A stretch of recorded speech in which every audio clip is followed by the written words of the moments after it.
नमस्कार। YouTube के अपने चैनल अंतर्दृष्टि में मैं अनिल गुप्ता आपका स्वागत करता हूं। ज्योतिष के इस कार्यक्रम में जो आज मैंने विषय चुना है वो है विवाह कब होगी। हर माता पिता की इच्छा होती है कि उनके पुत्र या पुत्री का जब चाहें उनका विवाह करें, परंतु प्रकृति के भी कुछ नियम है। आपके चाहने या न चाहने से हर घटनाएं न घटित होती है, चाहे वो आपसे संबंधित हो अथवा नहीं। तो हम ज्योतिष के माध्यम से समझते हैं कि ये घटनाएं कब घटती है तो विवाह होती है। हर आदमी जानना चाहता है। तो उस विषय पर आज हम विशेष रूप से चर्चा करेंगे और हम आपको बताएंगे कि आप भी चाहें तो आप अपनी जन्म कुंडली के आधार पर देख सकते हैं।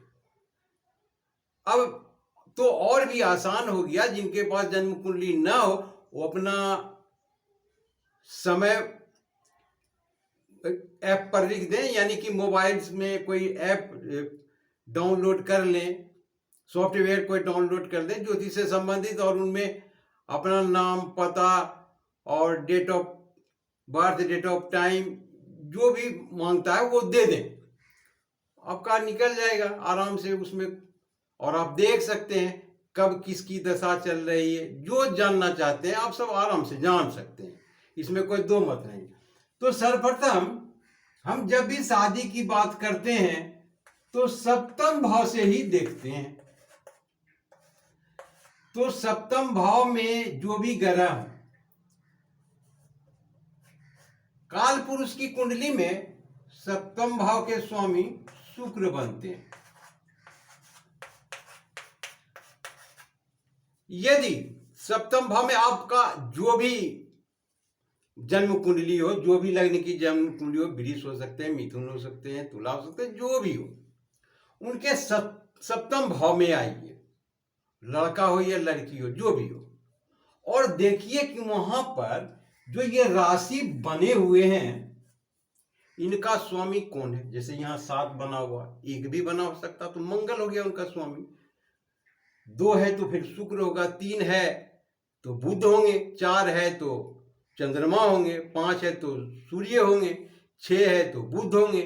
तो इसी प्रकार से सारे तो आप जानते ही होंगे, आप लोग सब देखते रहते हैं बराबर, तो इस प्रकार से तय कर लेंगे।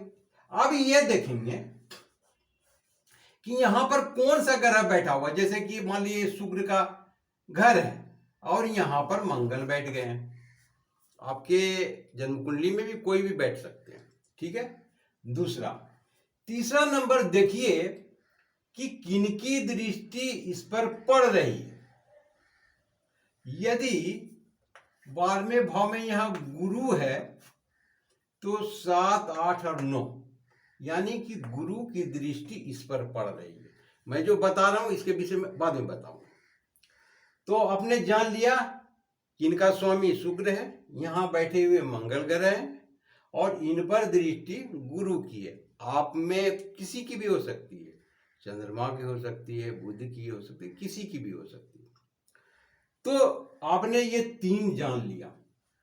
अब समझिए कि आपकी जन्म कुंडली में किन ग्रहों की महादशा चल रही है, वो भी तय करेंगे। अब उसमें से देखिए, उनमें से जो भी ये शुभ ग्रह है या अशुभ ग्रह है, इनको भी तय कीजिए। तो अशुभ ग्रह जो होते हैं उनमें उम्मीद कम रखा कीजिए, शादी होने की संभावना कम होती है। और शुभ ग्रह जो होते हैं जैसे चंद्रमा है, बुध है, गुरु है, शुक्र है, इनकी दशा में शादी होने की ज्यादा संभावना होती है। तो अब हम देखेंगे कि किसी की भी चल रही है, मान लिया जाए, सपोज कर लीजिए कि बुध की ही दशा चल रही, तो अब इसमें देखेंगे कि बुध की दशा में ये शुक्र है, शुक्र की अंतर्दशा आ गई तो शादी का समय आ गया, शादी की संभावना बन गई। या बुध में मंगल की आ गई तो भी संभावना बन गई, क्योंकि सप्तम भाव में ये है, ये भी शादी करा सकते हैं। या बुध में गुरु की अंतर्दशा आ गई तो भी संभावना बन रही है। बुध में शुक्र की अंतर्दशा आ गई तो भी बन रही है। तो इस प्रकार से हम जानते हैं कि सप्तम भाव के स्वामी सप्तम भाव में बैठे हुए ग्रह और इन पर जो दृष्टि डाल रहे हैं वो इनकी दशा और अंतर्दशा में शादी की संभावना बनती है। उस स्थिति में यदि आप कोशिश थोड़ा सा करेंगे तो शादी बन सकती है, शादी हो सकती है। अब दूसरा हम एक और मेथड इस्तेमाल करते हैं। यदि दोनों आप देखिए, एक में नहीं बन रहा है तो जो बता रहा हूं उसको भी देखिए।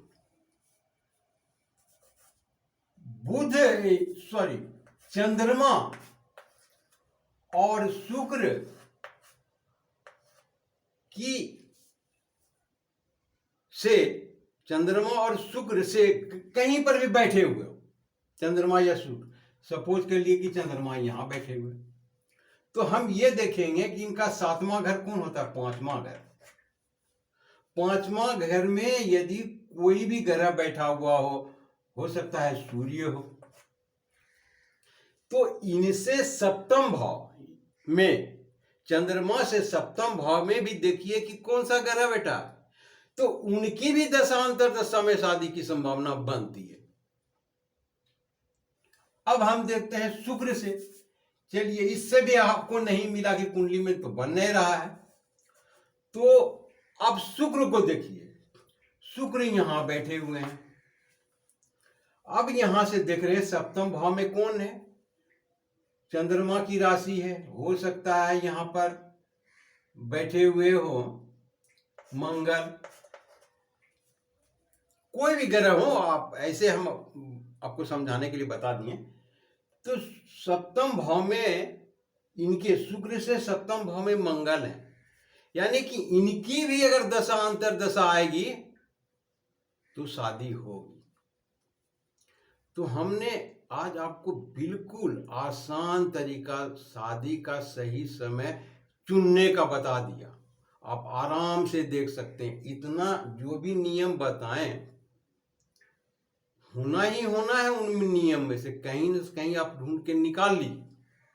और वो जो समय जो आता है, जैसे अंतर्दशा चलती है तो कम समय के लिए होता है, तो उसके बीच प्रयास कीजिए, शादी हो जाएगी। यदि महादशा चल रही है तब तो बारे नहीं आ रहे, तब तो लंबा चलेगा।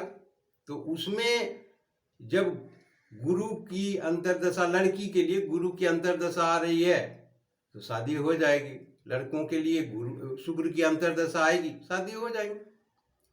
तो ये था विवाह कब होगी। उम्मीद करता हूं कि आपको पूछने की जरूरत नहीं पड़ेगी किसी से कि विवाह कब होगी। मोबाइल निकालिए और जैसे मैंने बताया वैसे कीजिए, हो जाएगी। देख लीजिए आप आराम से। किसी के भी पास जाएंगे तो वही बताएंगे, तो अभी क्यों ना आप जान लें। तो ये था सबसे आसान तरीका विवाह कब होगी जानने की। तो आशा करता हूं कि ये एपिसोड अच्छा लगा होगा, लगना भी चाहिए। और पूरा वीडियो देखने के लिए शुक्रिया और धन्यवाद।